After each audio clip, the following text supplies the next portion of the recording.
সকলকে স্বাগতম জানাচ্ছি হিস্টোরি বাংলা চ্যানেলে। আজ আমরা জানব সেন্ট মার্টিনের রিপ কারেন্ট ও বিপজ্জনক বীজ সম্পর্কে, যা আমাদের সবারই জেনে রাখা প্রয়োজন। বাংলাদেশের একমাত্র নীল পানির দ্বীপ বা সৈকতের জন্য সেন্ট মার্টিন জনপ্রিয়। প্রতি বছর হাজার হাজার পর্যটকের পদচারণায় মুখরিত হয়ে যার পুরো প্রান্তর। অনেক জল্পনা কল্পনা শেষে এবছর আবারও শুরু হয়েছে সেন্ট মার্টিনের সাথে সকল রুটের জাহাজ চলাচল।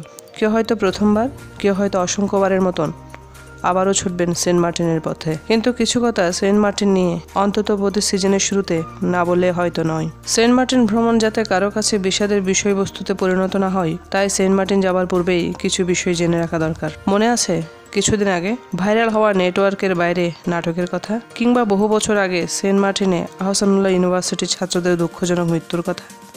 আজ সেই বিষয়েই কিছু কথা বলবো। যদি সেন্ট মার্টিনের ম্যাপ দেখেন আর যে প্রান্তে সর্বাধিক মৃত্যু ঘটে তা দেখেন, তবে দেখবেন সেন্ট মার্টিনের মাথা বা কোনার দিকেই এ ঘটনা বেশি ঘটে। বাংলাদেশ এবং পৃথিবীর অন্য সৈকতের সাথে মানুষ মারা যাওয়ার একটা পার্থক্য হলো, ভাটার সময় কোনো দেশে আপনাকে নামতেই দিবে না, কিন্তু বাংলাদেশে অনেক মানুষ ভাটার সময় পানিতে নেমে ভেসে যায়। এই অজ্ঞানতার কারণে অনেক জীবন শেষ হয়ে যাচ্ছে। এই জন্যে কক্সবাজার বা কুয়াকাটায় যাওয়ার আগে গুগল ম্যাপ দেখে জোয়ার ভাটার সময় জেনে নেওয়া দরকার। ভাটার সময় মানুষের ভেসে যাওয়া বাদেও আরও একটা বিপজ্জনক ইস্যু আছে, যেটা সম্পর্কে আমাদের সচেতনতা অনেক কম। একে বলা হয় রিপ কারেন্ট। সোজা বাংলায় আমরা সুবিধার জন্য এর নাম দিতে পারি উল্টো স্রোত।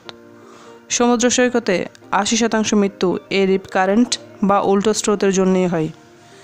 এমনকি অস্ট্রেলিয়াতেও প্রতি বছর গড়ে ২২ জন মারা যায় রিপ কারেন্টের কারণে। আমাদের দেশেও সমুদ্র সৈকতে যেসব মৃত্যু হয় তার বেশিরভাগ এই রিপ কারেন্টের জন্যই হয়ে থাকে। এবং সেন্ট মার্টিনের মাথার দিকে যে সরু অংশ, তাও রিপ কারেন্টের একটা বৈশিষ্ট্যের সাথে মিলে যায়। এখন আমরা জানব রিপ কারেন্ট বা উল্টো স্রোত আসলে কি। এটা এক ধরনের ঢেউ যা সমুদ্রের তটে ধাক্কা খেয়ে উল্টো দিকে প্রবাহিত হয়। অনেক ক্ষেত্রে এই ধাক্কা খেয়ে ফিরে যাওয়া ঢেউ বাতাসের কারণে বা প্রাকৃতিক বৈশিষ্ট্যের কারণে চিকন একটা পথ ধরে সমুদ্রে ফিরে যেতে পারে, এবং এর ফলে সেই সরু পথে যদি কেউ থাকে, তবে সেই ঢেউ তাকে ধাক্কা দিয়ে গভীর সমুদ্রে নিয়ে ফেলতে পারে। এই সরু পথের ঢেউটাকে বলা হয় রিপ কারেন্ট বা উল্টো স্রোত। এটা যে কোনো স্থানে হতে পারে, যে কোনো সমুদ্রে হতে পারে, কিন্তু কিছু কিছু জায়গায় প্রাকৃতিক বৈশিষ্ট্যের কারণে নিয়মিত রিপ কারেন্ট বা উল্টো স্রোত হতে পারে। এখন তবে প্রশ্ন হচ্ছে, কিভাবে রিপ কারেন্ট বা উল্টো স্রোত চিনবেন? রিপ কারেন্ট বা উল্টো স্রোতের একটা ভয়ঙ্কর বৈশিষ্ট্য হচ্ছে, এটা দেখতে মনে হয় খুব শান্ত এবং উপর থেকে একে গাঢ় নীল দেখা যায়। অনেক ক্ষেত্রে রিপ কারেন্ট বা উল্টো স্রোতের সময় দেখবেন কিছু না কিছু বেশি সাগরের দিকে যাচ্ছে, বা আশেপাশের ঢেউয়ের মধ্যে ঢেউয়ের মাথা দেখা যাচ্ছে না। ছবিটা খেয়াল করেন, রিপ কারেন্ট যখন প্রবাহিত হয় তখন সে ফেরার পথে ঢেউয়ের মাথা ভেঙে দেয়, ফলে সেই স্থানটা বেশি শান্ত দেখায়। এখন জেনে রাখুন উল্টো স্রোতে কীভাবে বাঁচতে হবে। যারা সাঁতার জানেন তারা রিপ কারেন্টে পড়লে উল্টো দিকে তীরের দিকে না গিয়ে সৈকতের সমান্তরালভাবে উল্টো স্রোত থেকে বেরিয়ে আসার চেষ্টা করতে হবে, কারণ সাগরের স্রোত যখন টান দিবে তখন সমস্ত শক্তি দিয়েও স্রোতের বিপরীতে ফেরা যাবে না। এবার জেনে রাখুন রিপ কারেন্ট কত ধরনের হতে পারে। 3 ধরনের রিপ কারেন্ট আছে।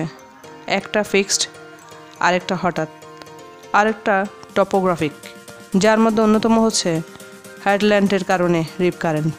ফিক্সডটা হয় কিছু কিছু এলাকায়, যেমন যেখানে ব্রিজ আছে, যেখানে কোনো গভীর গর্ত আছে। হঠাৎ যেটা হয় সেটা যে কোনো জায়গায় বাতাসের কারণে হতে পারে। সেন্ট মার্টিনের যে অংশটা একটা হেডল্যান্ড বৈশিষ্ট্যের এলাকায়, সেখানে রিপ কারেন্ট ঘন ঘন হবে প্রাকৃতিক বৈশিষ্ট্যের কারণে, কারণ বাতাসের কারণে দুই দিকের পানি ধাক্কা দিয়ে এর মাথায় বা তার দুই পাশে একটা রিপ কারেন্ট তৈরি করতে পারে। এটা একটা মৃত্যু ফাঁদ। এখানে প্রাকৃতিক অবস্থানের কারণে অনেক বড় বড় চ্যানেল তৈরি হয়েছে, যেগুলো দিয়ে ঘন ঘন উল্টো স্রোত বা রিপ কারেন্ট প্রবাহিত হওয়ার চান্স বেশি, যা শান্ত পানি দেখে নামা পর্যটকদের ভাসিয়ে নিয়ে যায়। তাই অবশ্যই জেটিঘাটে নেমে উত্তরের বিচের দিকে ভুল করেও নামতে যাবেন না। যদিও সেন্ট মার্টিনের পানিতে নামার জন্য সবথেকে আকর্ষণীয় বিচ হচ্ছে উত্তর বিচ, কিন্তু উত্তর পূর্বের এই অংশে আছে ভয়ঙ্কর রিপ কারেন্ট। সেন্ট মার্টিনের এলাকাবাসী জানে এই এলাকায় সাঁতার কাটতে নেই, তাই সামনে কাউকে দেখলে এরা নিষেধ করে, কিন্তু সেটা সবার জানার সুযোগ হয় না।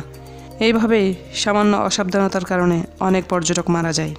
সেন্ট মার্টিনের প্রাকৃতিক বৈশিষ্ট্যের কারণে হেডল্যান্ড ধরনের টপোগ্রাফিক রিপ কারেন্ট কিন্তু নিয়মিত একটা বৈশিষ্ট্য। এই স্থানে যদি একটা মৃত্যু ঘটে আমরা তাকে শুধু দুর্ঘটনা বলতে পারি না। এগুলো হয় আত্মহত্যা, নয়তো হত্যার পর্যায়ে পড়ে। তাই আমাদের সকলের উচিত এই সকল স্থান সম্পর্কে জানা এবং অন্যকে জানানো, যাতে না জানার জন্য আর কোনো মৃত্যু না হয়। বলে রাখা ভালো, রিপ কারেন্ট পৃথিবীর সকল সৈকতেই হয়। রিপ কারেন্টের ভয়ে সমুদ্র যাত্রা বন্ধ করার প্রয়োজন নেই, কিন্তু এর জন্য খুব বেশি সতর্কতা অবলম্বন করতে হবে। অবশ্যই ট্যুরে যাবেন, ট্রেকিংয়ে যাবেন, যেখানে মন চায় যান, যেভাবে মন চায় যান, কিন্তু সতর্ক থাকবেন। ভ্রমণ মানুষের মনকে আনন্দ দেয়। অজানাকে জানতে ভ্রমণের বিকল্প নাই। ধন্যবাদ সকলকে।